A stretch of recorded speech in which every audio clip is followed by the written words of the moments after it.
E aí, pessoal? Tudo pronto para mais uma revisão para o Enem? Hoje o assunto é um peso pesado: Grécia Antiga.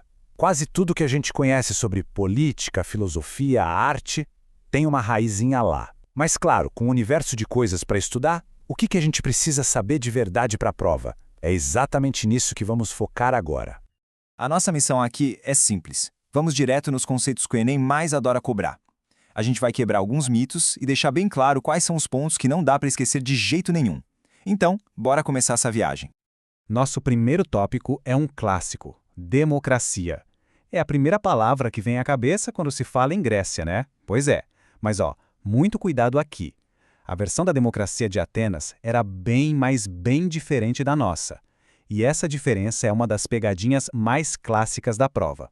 Em Atenas, a gente está falando de uma democracia direta. O que isso significa na prática?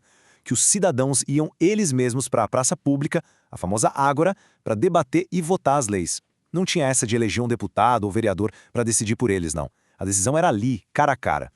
Mas aí vem a pergunta de R$1 milhão. Quem era considerado cidadão? E aqui, gente, tá o puro do grato pro Enem. A imensa maioria da população estava fora do jogo. Mulheres, pessoas escravizadas, estrangeiros que moravam lá e, claro, os mais jovens. A cidadania era, na verdade, um privilégio para uma minoria bem pequena de homens adultos que fossem filhos de pai e mãe atenienses. Esse quadro aqui deixa tudo bem claro. A nossa democracia hoje é representativa. A gente vota em pessoas para nos representar. A deles era direta. A nossa tenta ser universal, ou seja, incluir quase todos os adultos. A deles, totalmente excludente. Para ter uma ideia, calcula-se que só uns 15% da população de Atenas podia de fato participar da política. A diferença é gigantesca. E tem outra palavrinha-chave aqui: isonomia. Iso quer dizer igualdade e nomos, lei. Então, isonomia é a igualdade de todos perante a lei. Parece lindo, né?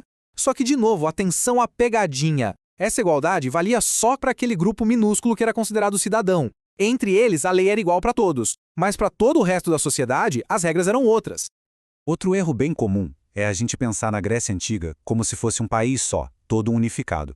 Mas não era nada disso. Na verdade, era uma colcha de retalhos de cidades-estado independentes, as polis. E as duas mais famosas, Atenas e Esparta, eram praticamente opostas em quase tudo.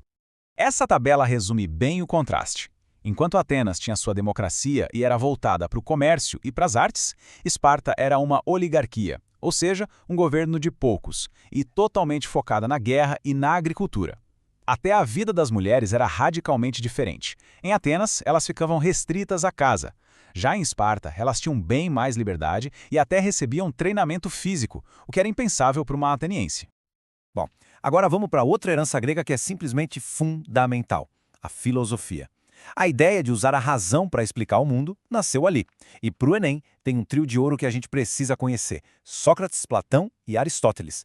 Vamos dar uma olhada nas ideias de Sócrates e Platão, que costumam aparecer bastante em questões sobre conhecimento e opinião. Sócrates deu uma virada de chave na filosofia. Em vez de ficar tentando descobrir do que o universo era feito, ele virou a lanterna para dentro, para o ser humano. A frase mais famosa dele: "Conhece-te a ti mesmo", diz tudo. Para ele, o ponto de partida para encontrar qualquer verdade era, antes de mais nada, o autoconhecimento. O lance do Sócrates era que ele não entregava respostas prontas. O método dele era a conversa, o diálogo. Primeiro, ele chamava a pessoa para um papo. Depois, começava a questionar tudo que ela achava que sabia. Ele usava a ironia para mostrar que o raciocínio da pessoa tinha furos. E no fim, vinha a maêutica, que literalmente significa a arte de parir, que era o momento em que ele ajudava a pessoa a parir suas próprias ideias, a chegar ao conhecimento por conta própria. E aí vem Platão, que foi aluno de Sócrates e leva essa busca pela verdade para outro patamar. A sua alegoria da caverna é talvez a história mais famosa da filosofia, e ela explica a teoria das ideias. Para ele, esse mundo que a gente percebe com os 5 sentidos, o mundo sensível, é como se fosse só um teatro de sombras na parede de uma caverna. É tudo aparência. A verdade de verdade, a real, está no mundo inteligível, o mundo das ideias perfeitas. E a gente só consegue chegar lá usando a razão. É como a jornada do prisioneiro que se liberta e finalmente consegue sair da caverna para ver a luz do sol. Certo. Para a gente conseguir conectar todas essas ideias, precisamos ter um panorama histórico rápido. A história grega tem um momento de auge, depois vem uma série de guerras que levam a um declínio e, por fim, a uma grande transformação cultural. Essa linha do tempo ajuda a gente a se situar. Começa com as guerras médicas, quando as cidades gregas se unem e, contra todas as expectativas, vencem o gigante Império Persa. Essa vitória abre as portas para o século de Péricles, a Era de Ouro de Atenas. Só que a rivalidade entre Atenas e Esparta acaba explodindo na Guerra do Peloponeso, que deixa todo mundo enfraquecido. E quem se aproveita disso? Os macedônios, que chegam e conquistam tudo, dando início com Alexandre o Grande ao chamado período helenístico. E o que foi esse tal de helenismo? De forma bem simples, foi a mistura da cultura grega com as culturas do Oriente, como a persa, a egípcia, a mesopotâmica. Alexandre o Grande, ao conquistar um império gigantesco, acabou espalhando o pensamento, a arte e a língua grega por todos esses lugares, o que criou uma cultura nova, super rica e diversificada. Ufa! Passamos por política, filosofia, história, bastante coisa, né? Mas agora, para fechar, vamos amarrar tudo isso e fazer aquele resumão com os pontos que de jeito nenhum podem passar batido na hora da prova. Então vamos lá, para não esquecer mais. Primeiro, democracia grega era direta e excludente, muito diferente da nossa. Segundo, a Grécia não era um país unificado. Entender as diferenças entre Atenas e Esparta é fundamental.